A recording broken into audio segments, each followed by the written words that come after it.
오늘 말씀의 실제 함께 나누겠습니다.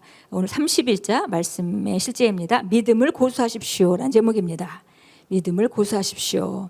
예, 믿음을 잘 지켜라 이런 얘기죠. 다니엘서 3장 25절 같이 읽겠습니다. 왕이 또 말하여 이르되 내가 보니 결박되지 아니한 네 사람이 불 가운데로 다니는데 상하지도 아니하였고 그 넷째 모양은 신들의 아들과 같도다 하고, 우리가 다니엘서에서 바로 사드락과 메삭과 아벳느고가 불 속에서 머리카락 하나 타지 않고 있던 이야기를 우리가 성경에서 읽습니다. 우리 함께 읽겠습니다.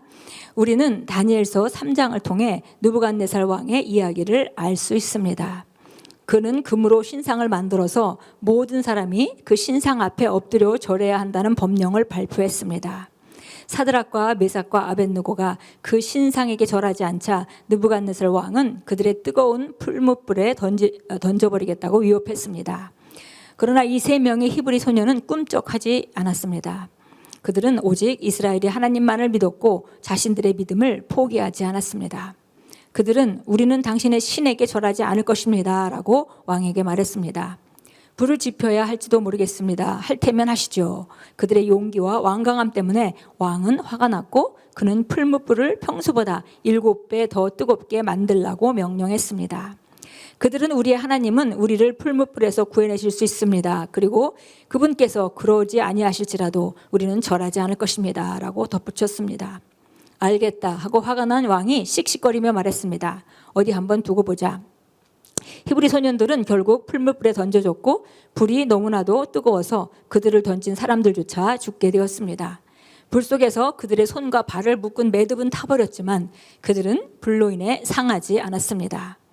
그들은 일어나서 불 가운데를 다니기 시작했고 주님을 경배했습니다. 왕을 놀라게 한 것은 그 불 속에서 3명의 소년과 함께 다니는 넷째 사람이었습니다. 주님은 불 가운데서 그들과 함께 하셨고 그들을 구해주셨습니다. 느부갓네살 왕의 위협이나 잔인한 행동은 그들의 믿음을 억누르지 못했습니다. 하나님은 그들이 승리하며 빠져나오게 하셨습니다. 우리 여기까지 우선 보겠습니다. 우리가 잘 아는 그 다니엘서의 이야기입니다. 그래서 그들이 그들의 믿음을 굳건하게 서서 양보하지 않고 그리고 바른 선언을 했을 때 하나님께서 얼마나 놀랍게 역사하셨는지 우리가 이것에서 읽었습니다. 그래서 넷째 사람이 있었다는 거죠. 불 속에서. 그래서 왕이 그걸 바라보고 너무나 놀랐습니다. 그리고 그들이 결국은 전혀 상함이 없이 그 온전한 상태로 나올 수 있었고 그 이후에 느부갓네살 왕은 바로 그들의 하나님 그 다니엘의 하나님을 높이고 그리고 그 법령을 고치는 그런 자리까지 가게 됐습니다. 계속 읽겠습니다. 이와 마찬가지로 신앙과 예수 그리스도의 복음에 대적하는 불쾌한 법이나 법령에 겁먹거나 동요하기를 거부하십시오. 그리스도에 대한 입장을 고수하십시오. 말씀의 뿌리를 내리고 당신의 삶을 통해 위대한 일을 행하시는 것을 보십시오. 주님이 원하시는 일을 행하면 그분을 기쁘시게 하는 것에 집중하십시오. 다른 사람들이 당신에 대해 한 말이나 행동에 방해받지 마십시오. 중요한 것은 하나님의 생각입니다. 그러므로 온 마음을 다해 그분을 사랑하고 섬기십시오.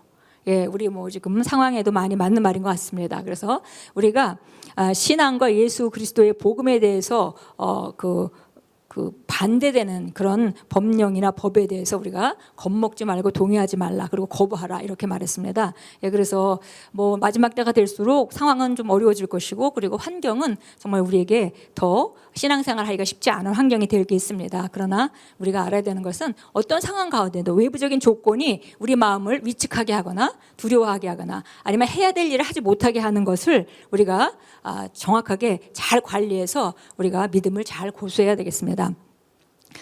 바로 우리가 이때 해야 되는 일은 하나님이 원하시는 것 그리고 모든 것이 우리가 서 있는 반석이 예수 그리스도고 바로 그 하나님의 말씀이죠. 그리고 우리 인생은 바로 예수님과 동행하는 주님과 동행하는 그런 삶이고 그리고 방향이 있고 목표가 있습니다. 그래서 어떤 상황이 있다 하더라도 그 방향이나 목표에 대해서 흔들리거나 물러서거나 우리가 양보하지 않아야 되겠습니다. 그래서 항상 우리가 생각해야 되는 것은 어떤 상황이 벌어질 때 이 관점, 여기를 바라보는 하나님의 관점은 무엇인가, 하나님의 생각은 무엇인가, 즉 하나님의 말씀은 무엇인가 생각해야 되겠고요. 그래서 밖에 어떤 환경도 내가 바른 방향을 가는 것, 바른 방향으로 움직이는 것을 우리가 방해하지 못하게 해야 되겠습니다.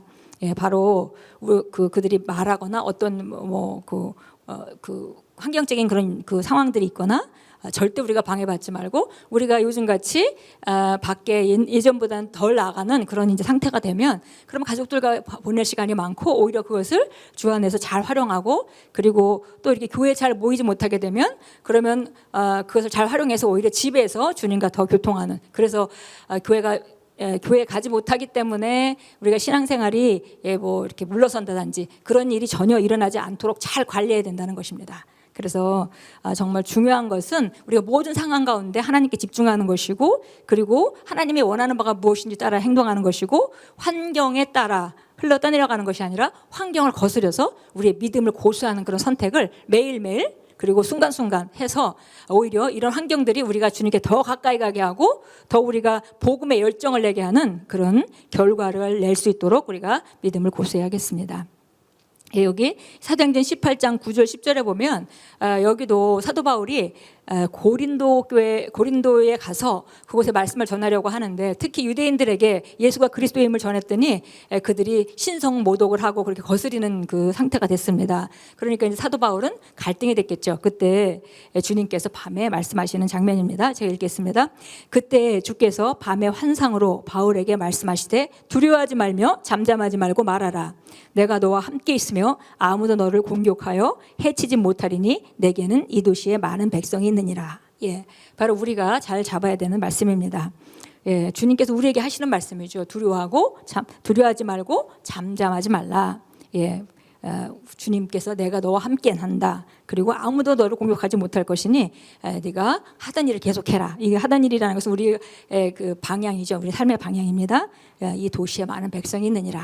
예, 그래서 우리가 오늘 말씀을 보면서 우리 믿음을 고수하기로 결단하고 아마 시간이 지나서 마지막 때가 가까이 올수록 이런 상황은 더 심해질 것입니다. 그럴 때 우리가 어떤 자세를 취해야 되는지 환경에 흘러 떠내려가는 것이 아니라 환경을 거스려서 우리 목표, 우리 방향, 우리의 중심을 놓지 말고 오히려 더 견고하게 그것을 붙들므로 말미암아 항상 하나님은 더 상황이 어려울 때 성경에 보면 그들이 간절하게 기도했고 간절하게 기도할 때 항상 기적이 일어나는 것을 우리는 성경에서 읽습니다. 그래서 우리가 어려움 밖으로 외부적으로 환경이 어려울 때 그때는 우리가 기도할 시간이고 기도하게 되면 하나님께서 더 많은 역사를 우리 삶과 또 우리가 가는 길에 우리 사역에 함께 하실 것입니다. 예, 고백하겠습니다. 사랑하는 아버지, 당신의 말씀이 나의 생명인 것에 감사드립니다. 환경이나 상황과 관계없이 나는 말씀을 고수하고 내 삶을 향한 당신의 인도와 뜻을 따릅니다. 오늘날 내가 누리는 축복들과 나에게 승리하는 삶의 비결을 알려주셔서 감사드립니다. 예수 이름으로 기도합니다. 아멘. 우리 다시 한번 선포하겠습니다. 사랑하는 아버지, 당신의 말씀이 나의 생명이신 것에 감사드립니다. 환경이나 상황과 관계없이 나의 말씀을 고수하고 내 삶을 향한 당신의 인도와 뜻을 따릅니다. 오늘날 내가 누리는 축복들과 나에게 승리하는 삶의 비결을 알려주셔서 감사드립니다. 예수 이름으로 기도합니다. 아멘.